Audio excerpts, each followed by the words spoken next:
Hi, friends. I'm Katie. And I'm Lauren, and welcome to Okay, but Did You Know? A podcast where we talk about the TV and media that we love with a friend who's never seen it before. Today, we're recapping and chatting about Bob's Burgers, Season 5, Episode 21, The Oeder Games. And this is our finale, so I only have one synopsis for you guys today. And that is the tenants of Ocean Avenue are all meeting at Bob's Burgers to discuss the rent hike Mr. Fishoder has enacted. No one wants their rent to go up, so Bob convinces everyone to confront Fishoder and go on a rent strike. Fishoder has other plans. He tells his tenants to compete in a water balloon fight, and whoever is left standing gets half off their rent. Bob does all he can to keep the town on his side and Bob does all he can to keep the town on his side and keep pushing for the rent strike. But no one is listening to him, and the battle ensues. The Belcher family joins in on the fight. Tina deals with Zeke and Jimmy Jr. Jean and Louise get to higher ground, and Linda is focused on the porch snacks. After Linda sacrifices herself for Bob, he becomes determined to win the game. Bob and Jimmy Jr. end up going head to head, and Jean and Louise use a catapult from the treehouse to hit Jimmy's child shields. With the last balloon in hand, Bob starts yelling at all his neighbors over abandoning his plan. Fish Odor starts a new challenge. It's everyone versus Bob, and if he is still standing by sundown, Bob wins. Linda tells everyone once they've found Bob to go ahead and pretty much ruin their lives. The tenants finally stand with Bob and stick to the rent strike, forcing Fish Odor to give in and not get his pool. So with this, it is a special, and they have to, of course, fit as much time as possible, so there is no intro, but you Nope. did have a burger, I had one burger, and it was the Who Wants to Be a Scallionaire burger. which is very fitting. Who wants to be a Mm-hmm. millionaire? Yeah. The title is a pun of the Hunger Games, Yes, which it is. we are Hunger Games fans, so I think this is very fitting. That we are. Zeke's father from the Belchies appears as part of the group of tenants of the tenants striking, but doesn't have any lines, Okay. and nothing's revealed about him. He's just seen like in the group, and that's it. He's just there. He's just there. The final act of this episode was originally going to be set on Ocean Avenue. The kids find Bob hiding under his car instead of the pig wheel ride. Okay. But I like that we have like this carny graveyard. Yeah, it gives it a little more like Deadliest Game vibes instead. At the end of it, you know how Fish Odor starts mentioning all the firecrackers. This was a reference to him riding his golf cart in Burger Wars, where he throws firecrackers at passerbys. Mhm. It's just so much fun. Let's just throw firecrackers at people. Yeah, sure. That's fine. And the script cover shows Bob aiming a water balloon at the viewer with water splashes in the background in a very Hunger Games style. Gotcha. I like it. But there's not a ton of fun facts about this one. This is our finale. We only have one Mhm. episode today. But it's a lot of fun. I love when they do a finale where they bring in as much of the cast as possible, Yeah. because they're just like, oh, I remember this person from that, and this person. It's just a lot of fun. Well, like they brought in Sal, the guy from the sex shop, which I completely forgot about. So This is where we actually figure out his name is Sal, because we don't know okay, his name in that gotcha. one. So this is at least we discover what his name is. Mm-hmm. I highlighted a lot of lines from this one because there's so many of them. No, There's what am so I many. gonna do? Increase the price of yarn again? There will be riots. What's funny is that as I was watching, I've been working on a new project. Oh, When great. she said that line, I was crocheting, Oh, very nice. which I thought was hilarious, and texting with my grandma about yarn. It was Mm. a very funny moment for me. Poor simple Teddy. I'm starting to think Mr. Fishoder only became a landlord for the money. I think a lot of landlords do that. Pretty sure most do. Yeah. I loved Louise's line. Oh, right, Dad. Like, you can just tell kids to stay away from water balloons. Like, Yeah. he really did try to tell the kids, don't do that. Jimmy Pesto, did we really have to bring our kids? Louise, did you really have to bring that tie? Like, I love how much she insults him. I'm the Katniss to your pita bread. Another I got that one, lovely. I love that they actually spelled it pita bread. Mm-hmm. This treehouse is nicer than our house. That tree is nicer than our Nicer house. than her. Dad, you need to take cover. You're a high value target in a low value body. Just the bazonga bazooka. Oh my god. And it worked, too.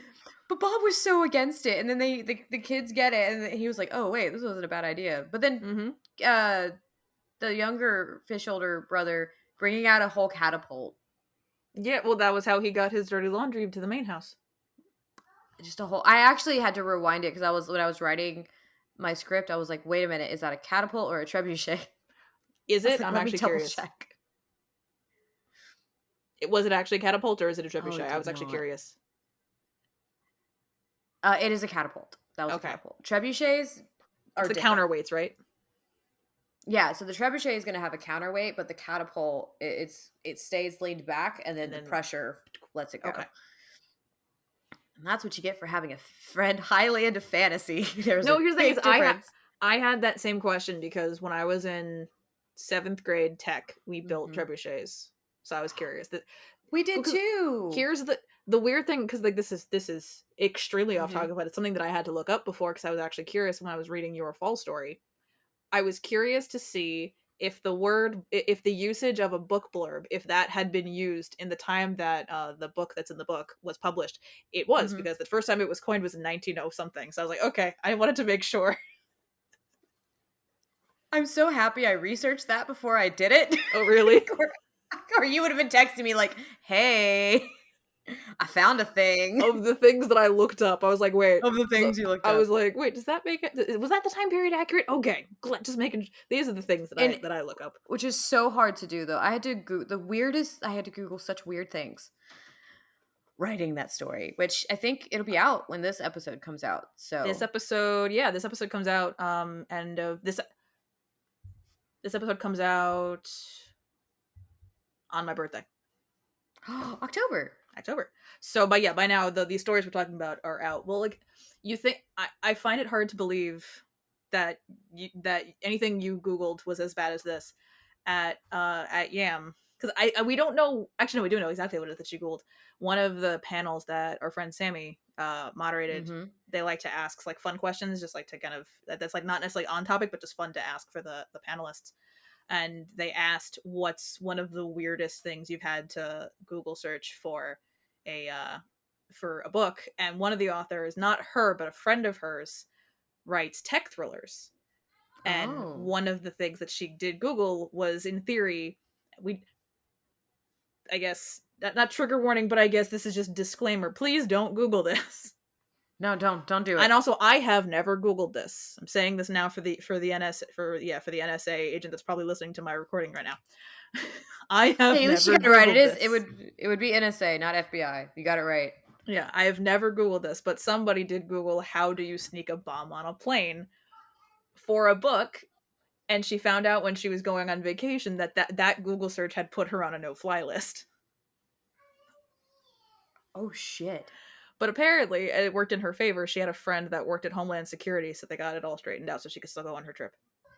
Yeah, but yeah, so it wasn't that author, but it was a friend of hers. She was at the convention. She was saying had inadvertently put herself on a no-fly list. So I think you're good. Okay. Well, I mean, I had to Google just some interesting things, like what was like the Mm-hmm. earlier sapphic novels, how common it was in that time. Because if for reference, we both had to write stories for an anthology that we're in anthologies, but this story specifically, oh my god, my life. This one specifically, mine is like it goes jumps between modern time and 1954. To the point I started even looking up. I was like, did this happen by 1954 or later in the decade? Like I had to. It was a fun time. This is why I don't write. This is why I don't write historical fiction. It was fun though. I looked up like different. I learned a lot about how crazy they really did get with different stuff in the kitchen at that time. Mm-hmm. Like the fridges, that they were so interesting. All the different things you could get in a kitchen in that time, and they lasted forever. Yeah, everything was built like a tank For back then. really, they actually had things with the fridges where like on the shelf, the fridge they would like either turn out so you could reach Mm-hmm. for things easier. Mm-hmm. Now I have to like practically climb into my refrigerator to get the back of the top freaking shelf. Um, I have to say I agree with Zeke. Jimmy Jr. does take Tina for granted. He does. And like honestly, like I say this all the time. I don't ship children characters. I find that Yeah, weird, but if I did, I would ship Zeke and Tina more than Tina and Jimmy Jr. I think it's not really shipping if you're just like, hey, I think this character is actually better for this character. but like leaving it there. We're Yeah. not writing fan fiction. We're not doing fan art. We're not Nope. doing anything other than the part of like, hey, this character's kind of shitty to this one. Maybe she should just go to be of this character. And if you leave it at that, I don't feel like it's all that bad. Yeah, I Because think then so. not going any It's further. like it's like if they were to date in the middle school way, I wouldn't be unhappy. Yeah, exactly. Just where they're like, oh, in the Barbie way, because we're boyfriend girlfriend. Exactly. Exactly. I had one more line that I didn't realize that And I do what? oh god. I don't know. I don't know what boyfriend I girlfriend don't do. either. The last line that I didn't realize that I wrote down was you want the high ground in a balloon fight. Edith would know that. She fought the dinosaurs. Do you know that Edith fought the dinosaurs? Apparently, I would believe that. I think we can see her. She's an extra in Jurassic Park. Oh my god. Oh, that weird white blur you saw run by? Yeah, no, that's just Edith. Mm-hmm. Just Edith. Yeah, but like I guess I didn't for whatever reason, and I think I should have been smarter than this. I don't know what I was thinking when I saw the title, the Oeder Games, because my brain did not go to, oh, this is going to be a Hunger Games parody With water balloons. with water balloons, which honestly is a genius way in a show to like do like a Hunger Games kind of parody Because situation. it's funny. With the water balloon fight. It's funny. It's not because it reminded me a lot of like the paintball episodes from Community. Yes. That one got a little more graphic in that it was paintballs. So it's a little more painful. Water balloons, I mean, they can be painful. I mean, especially like Linda if you get hit in the face. Yeah. But for the most part, like it's just fun. Because I did like that he wrote that Fish Odor said that that's how they deal with worker disputes on the Wonder Wharf, and I was like, that's actually really smart to do with coworkers. In all honesty, you aren't getting along, go do a water balloon fight. Everybody's gonna feel better at the end of it because you get your aggression out in a safe way, and by the end of it, you're all laughing and having fun. Mm-hmm. This is one time where I would say that the joke of the Belcher children not being an asset, that's one time where it's not actually well placed, because I would say Louise and Jean are an asset, especially to Bob's I feel like team. they said it to do, and then like just to be able to prove that they were wrong. That like because the kids ended up not Tina, Zeke, and Jimmy Jr. in any way, but Jimmy Pesto using the twins as child shields, and then the kids helping out from the treehouse. It kind of showed like, oh, actually, they're useful. They can be useful. I think it played a little bit, I guess, into that joke from the detention episode, where Franz says like when the three of them are a team versus the other ones are pairs, and he goes like, yeah, I don't think the three of you as a team is going to be an asset. Like that time was correct because the three of them. In that case, not the best. But in the case of a water balloon fight, I want Louise on my team. Oh, every single time. She was so smart through all Absolutely, of that. Absolutely, I do. And then even though Bob was so against it for so long, and then he's just yelling, snipers! My snipers from above. Snipers! Snipers! Just waiting. And then they did hit Andy and Ollie, at least. But towards the end, he was like making his whole ploy, his whole like grandstanding speech about how they all could have come here and do the rent strike, but now they're all gonna lose. And I was like, Bob, you could have won, but you had to make a point. It's the principle of the thing. It was like, don't use this moment to be noble. Don't make a point. Just hit Jimmy Pesto and get your rent cut in half so you can be profitable for once. I feel like Bob was going for community. I mean, he was, and at the end, it worked out in that everyone, because I was like, Linda, what are you doing? Oh, she brought everyone back around to the strike. That makes sense. Linda was very smart. Because quite frank, but to be fair, if they had just waited like 5 minutes, then they would have won, and it would have been fine. It's the principle of the thing. It's the principle of the thing, but I was just like, stop being noble, just win, like for once, just let your rent be cut in half or get something deducted. You really do have that moment because it's the Belchers, and you're just kind of sitting there like they could have really done well for themselves for a little while, but instead they still thought of others before themselves, which I think is a good thing if you look at it from that aspect. It is. They're a lot nicer than I am. They are. Now I know. Do not go up against Lauren. Make sure you're on her team. Not in a water balloon. Here's the thing, is in a water balloon fight, am I a formidable force? No. Am I competitive? Oh, I know Yes. how competitive you are. I have played Mario Oh, Kart you're with well you. aware. I'm all's fair in love in Mario Kart. That's what I say. Uh, One time I was playing that in the during the pandemic, so this was with my mm-hmm. ex at the time.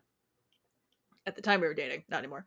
And they hadn't played Mario Kart in a long time, I guess. I mean, I don't know if they hadn't played the one on the Switch or not in a while, or I don't really know what the point was.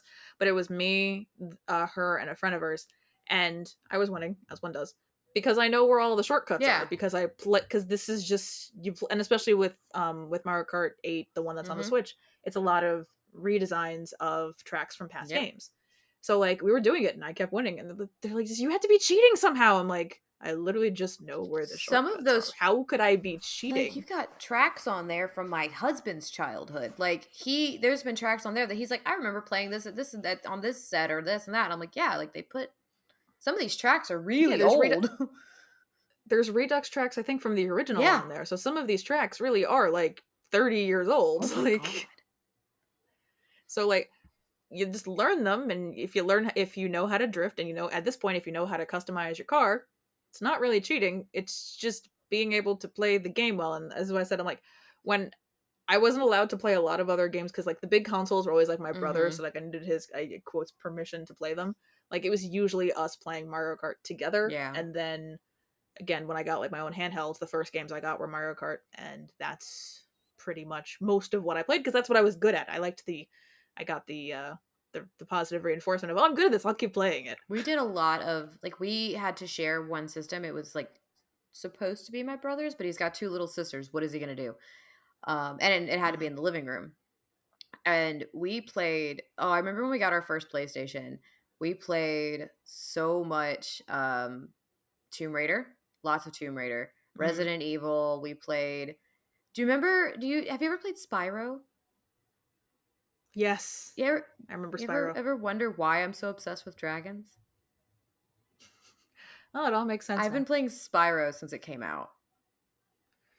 Yeah, that makes a lot of things are All coming together things now. come together. I started off on It Spyro. all makes Dude, that sense. game was so much fun. You could collect It things was fun. and you could breathe fire and you Mhm. were a little dragon. Mhm. I need to get the new set. Like you can buy like the bundle now to play. I need to get it. I need to Mhm. get it and spend so much of my time on my Switch. I'm trying I'm trying to think of what the game was called. I can't it was from because I had a PS2 for a while. I can't remember what it was called, but it was a game. It was a skateboarding Mhm. game, but also it was Disney themed. I cannot think of Oh, what that game was oh, called. ah. The world of your Google. Let's Yeah, let's, no, let's just that's a see if Google. Disney skateboarding game PS2 will come up with Did you ever anything. play on the GameCube? Dude, that Yeah, was I such a love the GameCube. short-lived console. But the Mhm. SpongeBob game, I played the SpongeBob game a lot on the GameCube. Disney's Extreme Skate I Adventure. remember that. Oh my god. I played the hell out of that game. Oh, there was one on the GameCube for that too. That one came out in PS2, GameCube, Game Boy Advance, and Xbox. Wow. Now I feel like playing a video game. Thank you Yeah. so much, Lauren. This is Lauren's fault. You're welcome. Well, I mean, I was gonna edit later. I was gonna edit when we were done, but maybe I'll just play a video game and listen to an There audiobook. you We'll see how I go. feel. I'll play I'll play more Mario Kart and hone my skills. Did you have anything else that you wanted to say about the Oeder games? I think I got through most of my notes at this all the ones that are at least interesting because it was not quite a bottle episode because it doesn't take place entirely in one Yeah. location. It takes place mostly on the fish odor lands, which did, like I said before, gave it a little bit of like a Deadliest Game effect as well as the Hunger Games, Yeah. obviously. 'Cause fight to the water balloon death.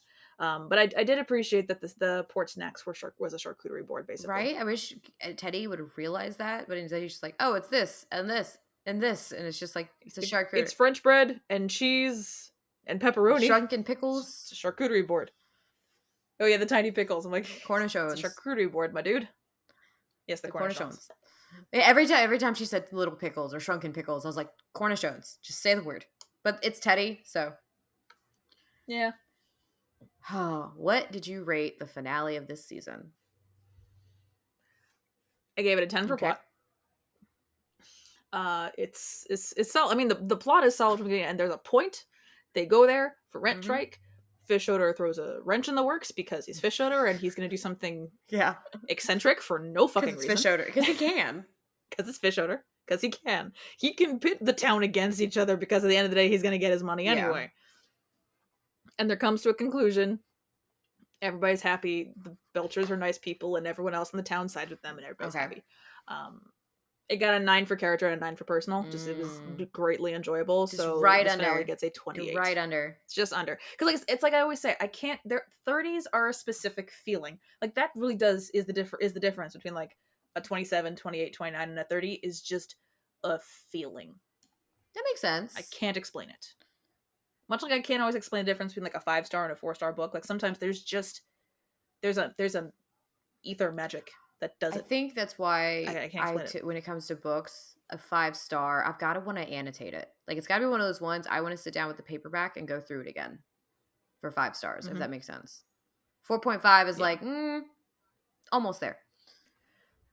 4.5s versus 5 stars, like that's in a case of like on paper it's a ideal book. I may have devoured it, but there's just something like the book I'm reading right now, I'm loving it. But I kind of don't care about horses. Yeah, when you said you were reading a horse girl book, I was like, are you enjoying this?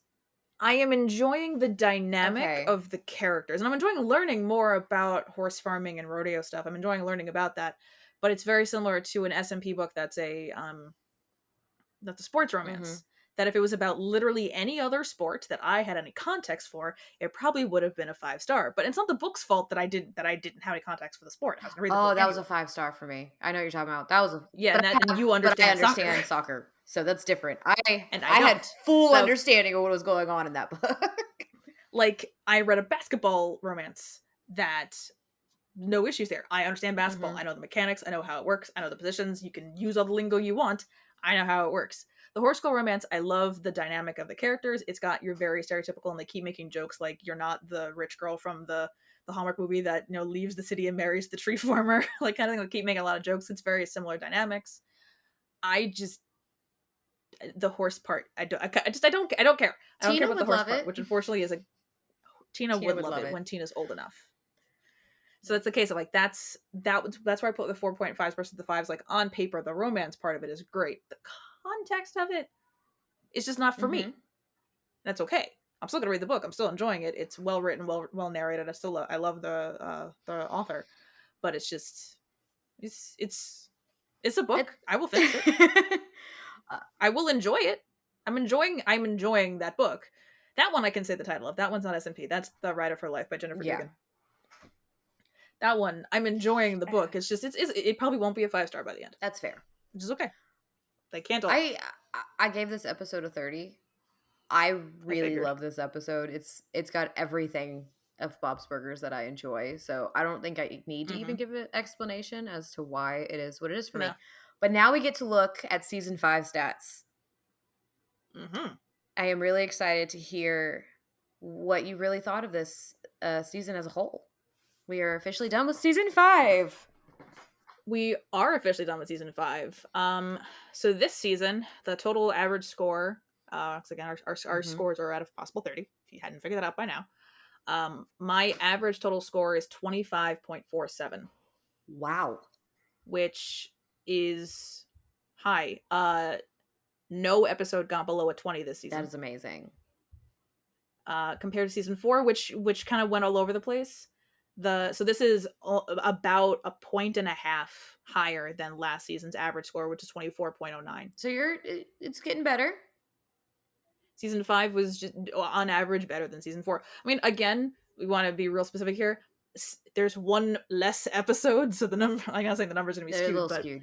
I think the fact that there were no episodes under 20, there were none under 20 this season versus there were 2 in season 4. Okay. There was 116 and 118. The lowest score anything got, the lowest score in this season there was 120. I believe. I think it's the only 20. There was a couple of 21s, but there was only 120, and that was Tina Taylor, Soldier Spy. Yeah, I gave 1 a 20 as well on this, and that was the Runaway Club for me. My average for this is 26.38. So Oh wow. That for anybody who's like trying to compare the two of our like scores, and like 4 was 25.09. Hmm. So like that seems to be that sounds right. I'm continually like 1 point behind you. Yeah. Let me see. Season 6, we have only 19 episodes. So I think Ooh. after season 6, we get really consistent. Like season 7 is 22 episodes. Season 8 is 20. 9 is 22. So like yeah, after season 6, we tend to get just good numbered seasons again. So Hmm. this won't Yeah. happen Okay. again after season 6. Thank Hmm. goodness.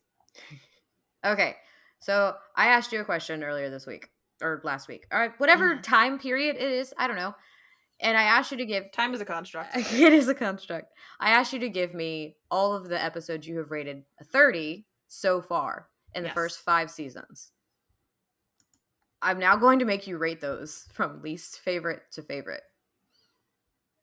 Oh, okay. Oh, I'm All sorry. right. So You I gotta think have now. to I have to think. remember what some of these are That's what the about. toggle is. I wrote like I put the list there. I think they're Gotcha. pretty easy to keep up with though because the ones you listed for me are very like I look at them and I know exactly which they are. And so for everybody, her 30s were Full Bars, Slumber Party, Tina and the Real Ghost, The Gale Tales, and Hawk and Chick. Yeah. So one of them I did only just watch last week. Yes. Or yeah. So there's that. But all right. So from least to Yes. So what would be what do you have? How many here? 1, 2, 5. Okay. It'd be 5 to 1, 5. I guess. Okay, 5 to 1. All right. I think I would put at 5 I would put Full Bars. Fair. At 4 I would put Tina and the Real Okay. Ghost. 3 would be Slumber Party. 2 would be Hawk and Chick, and 1 would be the Gale I Tales. love how right I am. Is that the order you had in That your is the mind? order I had in my mind that you would go. And I think the Gale Tales is going to continue to be like your favorite for a very long time I think so too. because I think so too. it's That everything you was love. like I like a good anthology episode. Like we've talked about it before. Yeah. Like I really do enjoy, and especially when like they're well done. Like having is that would you say there's like on average one a On season? average, yeah. So like this the thing is like The Simpsons, like they have their built in, their Treehouse of Horror is Yes. always a thing, but then like they would like try and throw in an extra one, and sometimes a season, at least with these kinds of like animated shows, can't always support that many because it starts to feel like you had nothing going Yeah. on. Like you're gonna do this. So like doing one like and they do them spaced out like one season, like when they're done and like the references are good and they're hitting and they're done well and they make sense for the characters, like you plan your like your character dynamics in a fun Mhm. way. When they're done well, they're done really well. And I really enjoy them because it's always it's the chaos and I don't have to worry so much about like the plot A and the plot B actually making any sense Yeah, together. you just get to sit back and listen to the different stories and see who comes up with Hmm. what. Yeah, especially because the way that they've done them so far is it's like it's the characters telling a story. You get to see like the character dynamics from their Yeah. eyes, which makes it even more Because it's enjoyable. usually the kids, and so you kind of get to see the personality of each child coming out in their stories, Yeah. which is really fun. Hmm. Because Tina's is always full of puberty. Yeah, Tina's is always like it's not the sad girl fiction, but it's the very preteen fan fiction. What would you say is your like favorite thing about Bob's Burgers thus far? Like, when watching, Besides the besides the burgers, burgers, there's got to be something else besides that the you enjoy. it's gotta be besides the burgers. I like the puns. It's a good time. I Oof. know I'm asking really hard hitting questions.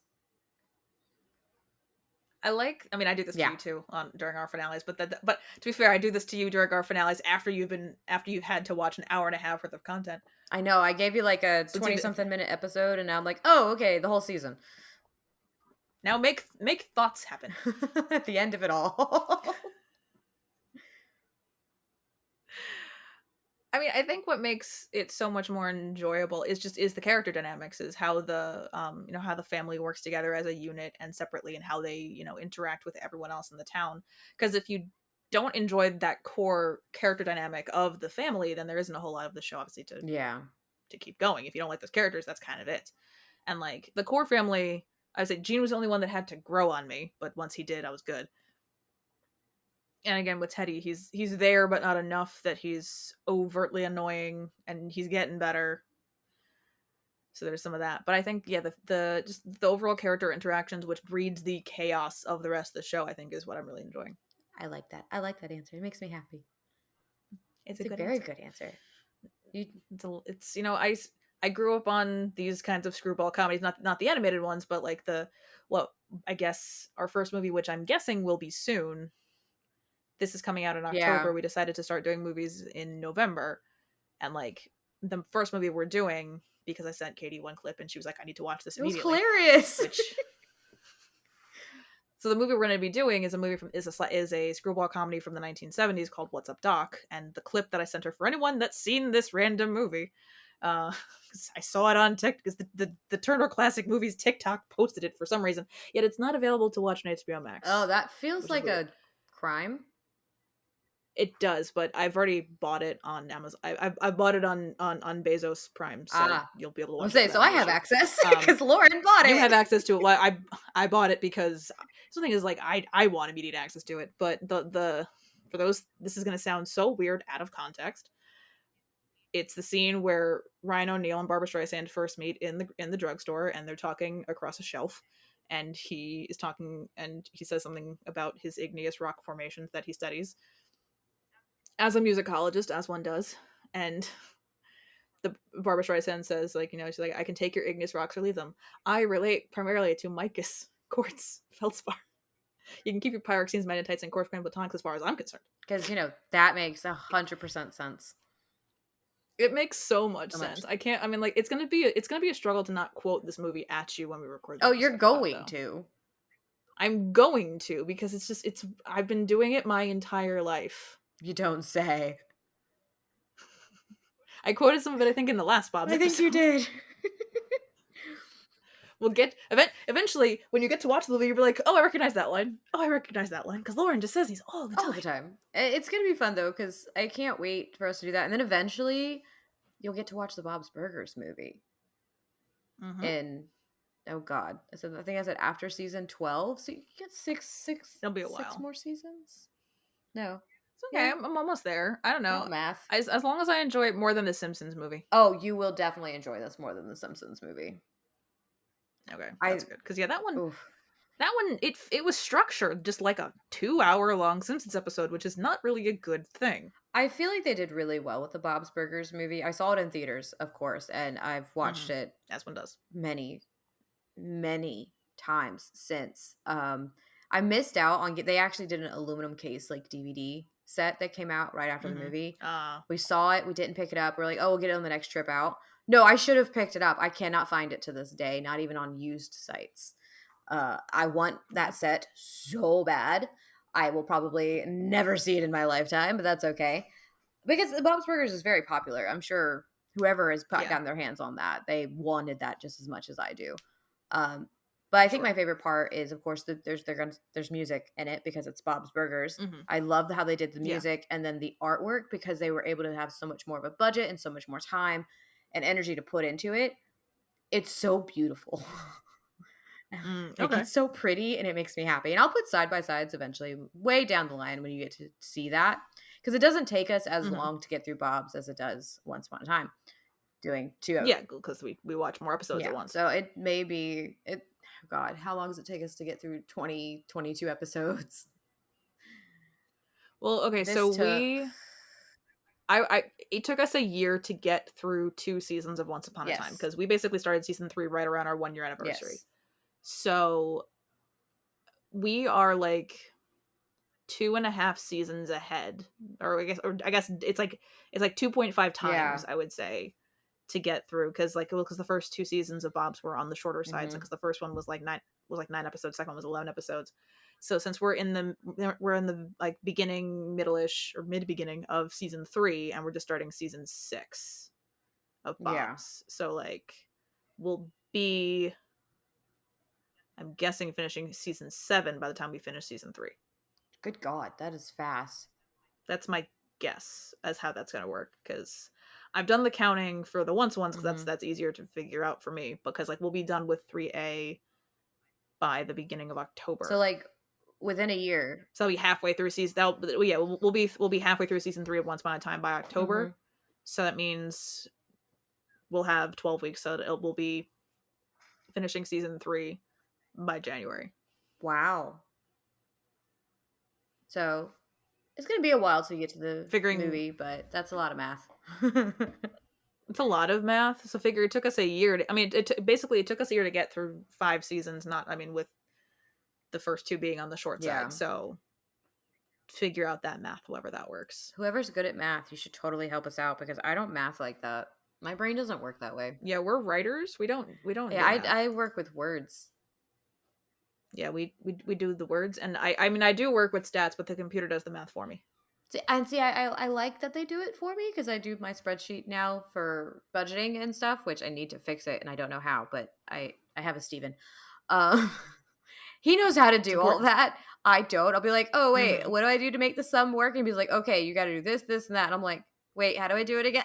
Like I'm dumb when it comes to doing all that. No, it's Excel formulas are hard, and there comes a point though where I'm like, I understand how like the formula function Mm-hmm. works, and if I need to know what formula to use, I look it up. That's fair. I should utilize Because a lot of times, Google. like you look up, because a lot of times you look up what formula you need, and it'll tell you exactly how to put in, which, like, whether you need a range or you need an actual Mm-hmm. cell, and then you just copy it down your list. So I was helping a friend of mine who works at our library. She wanted to make a pie chart of the decades of their nonfiction books because she was trying to prove to her library director that their children's nonfiction section needed weeding because it was very outdated. Oh goodness, yeah, no, I could see that. So I showed her. I asked her, I'm like, "Do you have just the publication years?" Because based off of that, I showed her a function to get decades, and then based off of that, how she could create how she could get the items she needed for the pie chart. See, I love that. And so that, but again, I googled the exact function we needed first. So you would tell me how I can sort all of these amazing books behind me in a very specific way. I mean, I do have a library school degree. That's quite literally what I went to I school know, for. but that's not what you do technically. It's not what I do for work, but like, You know how. you see how, I know very much. Give me, like, if you can put everything into a spreadsheet, I got you. Like, you have to do Challenge the actual, accepted. you have to actually, you have to give me the catalog, but so you have to put your title as your, I would say you have to create your own spreadsheet of what you So have with your titles. title. I would say titles, author, genre, and marketing category are what I would want. Okay. If you can do that for me, I can tell you how to organize it, however you want it That's organized. so cool. See, My spreadsheets are degree cool. is an information. My degree is in information organization. Spreadsheets are cool. Spreadsheets are cool. And it's why we have a spreadsheet for this podcast, which if you haven't joined our Patreon and you want to look at our spreadsheets. Oh yeah, you can see all kinds of cool stuff on our Patreon, and we're gonna have behind the curtain book club. Of course, we read a book a quarter.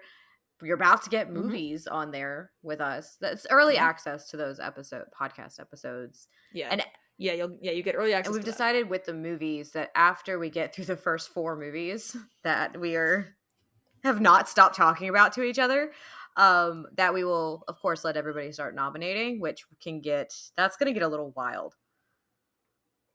We're gonna have to give them like parameters. Like, do we do a genre spin we first? Might we'll do like a genre wheel, and I like people like send in movie options because like we love our patrons, but like some of our patrons are my moderators, and I don't trust them not to give us bizarre requests just out of fun, just to make us watch it. What we do, basically. I love them, but like I don't trust them not to do that. So we'll see how that goes, because completely different from my other movie. My option is Beaches, which is funny because Beaches it's not a musical, but it's a movie that has music in it. It's got Bette Midler. Yeah. She produced it. She wanted to sing, and one of the songs popped up when I was cooking dinner. It's a song from a part in the movie where her character is starring in a Broadway musical. It's very tongue-in-cheek humor, satire kind of stuff, but the song is a satirical retelling of the invention of the brassiere called Otto Titzling. Okay, your movies are starting to sound more fun than mine. Although, because yours are horror movies. Horror is fun. One of them's satire. Yeah, that's true. The menu is satire. But yeah, I mean, yeah, mine are gonna sound more fun when you have like massive car chases through San Francisco, driving into San Francisco Bay, and the musical number stylings that is Otto Titzling. Yeah, no, mine's got It's a great musical number. gore and cannibalism and Beaches also has a lot yeah. of crying in it. Yeah, the menu has a lot of crying. Okay. There's that. Mm-hmm. Okay, but the menu has We Anna have very different tastes in the menu movies. has Anna Taylor-Joy. Does that count? I mean, yeah. The What's Up Doc has Madeline Oh, Kahn. fair. Look, anything from what you've told me is better than it ends with us, so. Oh, everything is better than that movie. Everything is better than that movie. I need to preface with saying I went because my mother wanted to go and she wanted someone to go with her, and as the very loving daughter, I went with her. That is why I went to go see that movie. Technically, you didn't spend your money on it, right? It wasn't my money, just my time and my sanity. She enjoyed the experience. I will say, it's very rare when she pays attention to the entire movie and is like gripped by the storytelling. Ooh. Because I would like look over and she would be like shocked. She would have like her hand over her mouth, like, oh my god. Like she was into the story. I would say it is a well crafted movie. The story leaves a lot to be desired. Yeah, I mean, it's written by Coho, so. Yeah. If you're a So, fan of that and author, everything I'm I'm now sorry. seeing. And again, I'm realizing this is coming out well after Oh, the movie God, probably is yeah. no longer in theaters. Us But up to date on something? What? As we watch episodes that are a decade old. literally. Like the marketing, and also the marketing of that movie just leaves Oh. much to be desired, which that's not something that I would putting on recording for No, posterity. no. But We're staying out of that. we're staying very, very far from that. But I'm going to watch from the bushes. I didn't spend my own money. That's all I'm saying. As long as you didn't do that, we're good. I prefer movies from the 70s and 80s. There was an episode though actually, like I don't actually prefer movies from the 80s. We were thinking Yeah, about we don't do this. the 80s. Most movies are from like most movies that we really like are from the 90s, it turned out, but I prefer Beaches, which is from the 80s. There's like, I mean, there's But some maybe gems in there. barely. I feel. Beaches. Teenage Witch was good. Okay, Beaches was 1988. For some reason I Okay, thought it was like that's early 80s, so right it's there. late. That's firmly 80s. Like, it's not too far off from Fine. the 90s though. It's close enough. But yeah, so if you guys want to join more chaos, we have a very inexpensive. Yes, very. It's $1 a month if you want to join in and hang out and read our stats. You get access to the Once Upon a Time timeline that I build for Katie every week, which I think I have to add Nasty Habits into. You get early access to the book club episode, as well as movies when they start. You get to nominate. You get to nominate books for the book club. You get the monthly coffee chat where you get to ask us questions, or we just chat on random topics. Unfiltered.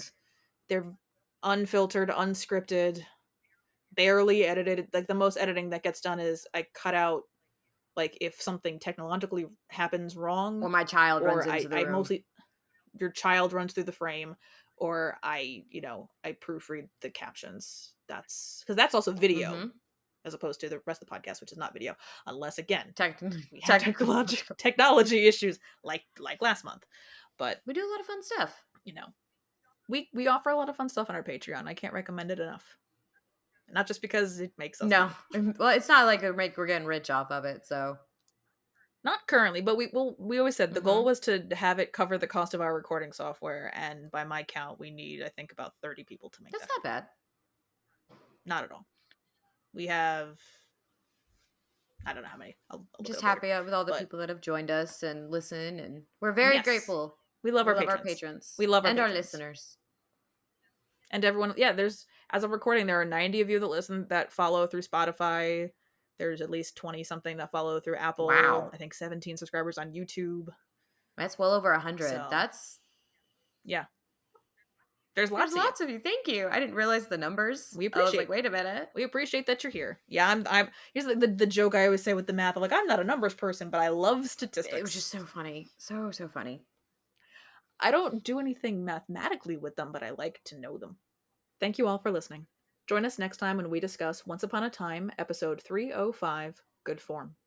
Don't forget to like, rate, and follow the podcast wherever you listen so you can be notified every time we publish a new episode.